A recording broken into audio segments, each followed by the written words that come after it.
اعوذ باللہ من الشیطان الرجیم، بسم اللہ الرحمن الرحیم، الحمد للہ رب العالمین۔ تمام تعریف اللہ تعالیٰ کے لیے ہیں جو سارے جہان کو پالنے والا ہے، جو عزت والا ہے، بڑائی والا ہے، اونچی شان والا ہے۔ وہ سب پر حاکم ہے، اس پر کوئی حاکم نہیں، وہ سب کا معبود ہے، اس کا کوئی معبود نہیں، وہ سب کو پالنے والا ہے، اس کا کوئی پالنے والا نہیں۔ جی میری پیاری ماں اور بہنوں، السلام علیکم ورحمۃ اللہ وبرکاتہ۔ میں امید کرتی ہوں کہ میری تمام مائیں مسلمان بہنیں اللہ تعالیٰ کے فضل و کرم سے ٹھیک ہوں گی، اور میری اپنے اللہ سے دعا ہے کہ میری مائیں بہنیں جتنی پریشان ہیں، اللہ تعالیٰ ان سب کی پریشانیوں کو دور کرے اور ان سب کے نیک حاجات کو پورا فرمائے۔ اور میں نے اللہ سے دعا ہے کہ جتنی میری مسلمان مائیں بہنیں خوش ہیں، جس وجہ سے بھی خوش ہے، اور جو ان کی خوشی ہے، اللہ تعالیٰ اس کو ہمیشہ سلامت رکھے اور ان پر کوئی ایسی پریشانی نہ ہو جس سے وہ بیمار ہو جائے یا پھر بیماریوں میں مبتلا ہو جائے۔ اللہ تعالیٰ ان سب کو صحت والی زندگی عطا فرمائے۔ تو میری پیاری ماں اور بہنوں، آج میں بات کروں گی جھوٹ کے حوالے سے اور امانت میں خیانت کے حوالے سے۔ کیا امانت میں خیانت نہیں کرنی چاہیے، جھوٹ نہیں بولنا چاہیے، اور نہ ہی چوری کرنی چاہیے۔ چوری کرنا بہت بڑا گناہ ہے، جھوٹ بولنا بہت بڑا گناہ ہے، کسی کی غیبت کرنا بہت بڑا گناہ ہے۔ ویسے تو دنیا میں بہت سارے گناہ بنے ہیں، لیکن ہمیں چھوٹے چھوٹے گناہوں سے بچنا چاہیے۔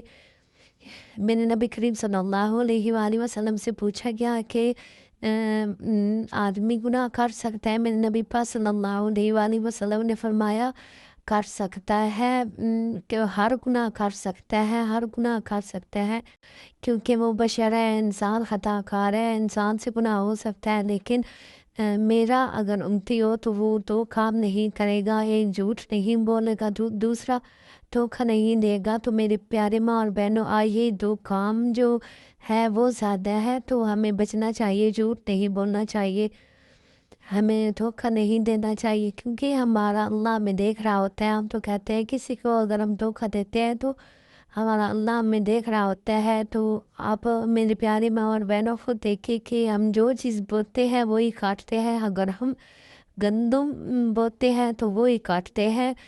کبھی آپ نے دیکھا ہے کہ گندم کہ ہم نے گندم بوئی ہے اور اس جگہ پہ ہم چاول آئے ہو؟ ایسا بالکل نہیں ہوتا ہے، جو چیز بوتے ہیں وہی کاٹتے ہیں۔ اس لیے کہ ہمیں چھوٹے چھوٹے گناہوں سے بچنا چاہیے، جھوٹ نہیں بولنا چاہیے، اور نہ ہی کسی کو دھوکہ دینا چاہیے، اور نہ ہی امانت میں خیانت کرنی چاہیے۔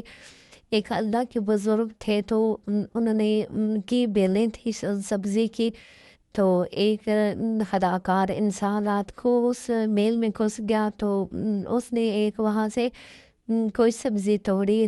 جب وہ توڑتا ہے تو توڑ کے پیچھے مڑتا ہے تو آگے اندھیرا ہو جاتا ہے، اس کو کچھ نظر نہیں آتا، اس کو اپنا راستہ دکھائی نہیں دیتا۔ پھر جب وہ پیچھے مڑتا ہے تو پیچھے وہ روشنی دیکھتا ہے، یعنی کہ نکلنے کا راستہ بھول جاتا ہے۔ صبح تک اس کا یہ یان ہوتا ہے، رات کو وہ جاتا ہے چوری کرنے کے لیے، اور صبح تک اس کا یہ یان ہوتا ہے۔ جب وہ بزرگ جاتے ہیں تو وہ ان کو ساری بات بتاتا ہے، اور وہ کہتا ہے، پھر آگے سے بزرگ کہتے ہیں کہ آئندہ ایسا کام نہیں کرنا۔ تو میری پیاری ماں اور بہنوں، ہمیں وہ کام نہیں کرنا چاہیے جو اللہ کو پسند نہ ہو۔ تو بہتر یہی کہ ہم اچھے کام کریں، کسی کا گلہ نہ کریں، امانت میں خیانت نہ کریں، چوری نہ کریں، کیونکہ یہی چیزیں ہمیں جہنم کی طرف لے جائیں گی۔ تو ہمیں بچنا چاہیے، ان گناہوں سے اچھے کام کرنے چاہیے، اور ہمیں چاہیے کہ ہم اپنے دل سے اپنے نبی کی محبت، اپنے اللہ کی محبت، اہل بیت کی محبت، صحابہ اکرام کی محبت پیدا کریں۔ یہ چیزیں ہماری بخشش کا ذریعہ بن سکتی ہے۔ تو میری پیاری ماں اور بہنوں، ہمیں گناہوں سے بچنا چاہیے۔ اگر جو میری مائیں بہنیں باہر نکلتی ہیں، جن کی جابس وغیرہ ہیں، ان کو چاہیے کہ وہ باپردہ ہو کے نکلا کریں، چند پیسوں کے لیے اپنی زندگی داؤ پر نہ لگائیں، چند پیسوں کے لیے اپنی عزت کو خود تباہ نہ کریں، چند پیسوں کے لیے اپنی عزت کو نیلام نہ کریں، کیونکہ پیسہ آنے جانے والی چیز ہے۔ میرا اللہ دو طرح سے آزماتا ہے، زیادہ دے کر بھی آزماتا ہے، کم دے کر بھی آزماتا ہے۔ زیادہ دے کر آزماتا ہے کہ میں نے اپنے بندے کو زیادہ دیا، یہ میں دیکھتا ہوں کہ یہ کیسے استعمال کرتا ہے، اچھی جگہ پہ استعمال کرتا ہے، غریبوں کا خیال رکھتا ہے یا نہیں رکھتا، اور جن کو میرا اللہ کام دیتا ہے ان کو نظم آتا ہے کہ میں نے اس کو کم دیا تو میں دیکھتا ہوں کہ میرا بندہ میرے کم دینے پر شکر ادا کرتا ہے یا نہیں کرتا۔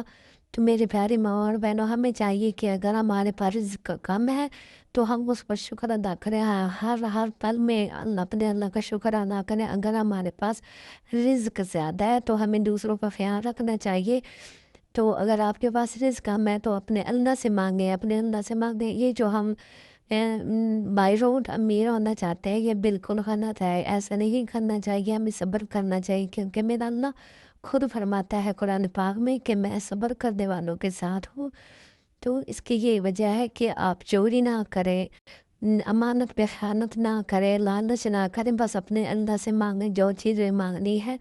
وہ نفع پہنچانے والا، وہ کاٹا پہنچانے والا وہ واحد ذات ہے۔ انسان آپ کو نہ نفع پہنچا سکتا ہے نہ گھاٹا، بے شک وہ وحدہ لا شریک ہے، وہ ہر چیز پر قادر ہے۔ تو میرے پیارے ماں اور بہنوں، اگر دنیا کے تمام درخت قلم بن جائیں، دنیا کے تمام پانی سیاہی بن جائے اور انسان اپنے رب تعالیٰ کی تعریف لکھنا شروع کر دیں تو انسان ختم ہو جائیں گے، قلم ختم ہو جائیں گے، سیاہی ختم ہو جائے گی، لیکن میرے رب تعالیٰ کی تعریف ختم نہیں ہوگی، جس نے اتنی بڑی کائنات بنائی، جس نے ساتوں آسمان ساتوں زمین بنائی، جس نے کرسی بنائی، جس نے عرش بنایا۔ تو اس کے آگے یہ آپ کی چھوٹی سی جو خواہش ہے وہ کیا ہو سکتی ہے؟ کچھ بھی نہیں، بس اپنے اللہ سے مانگیں اور اپنے اللہ سے دعا کیا کریں کہ اے اللہ ہمیں نیک بنا اور حلال کھانے کی توفیق عطا فرما۔ تو میرے پیارے ماں اور بہنوں، آپ خود بھی حلال کھائیں اور اپنے بچوں کو بھی حلال کھلائیں۔ حرام تو ٹھیک نہیں، حرام میرے اللہ کو پسند نہیں ہے۔ تو میرے پیارے ماں اور بہنوں، اس کے ساتھ ہی میں اجازت چاہوں گی۔ اللہ حافظ۔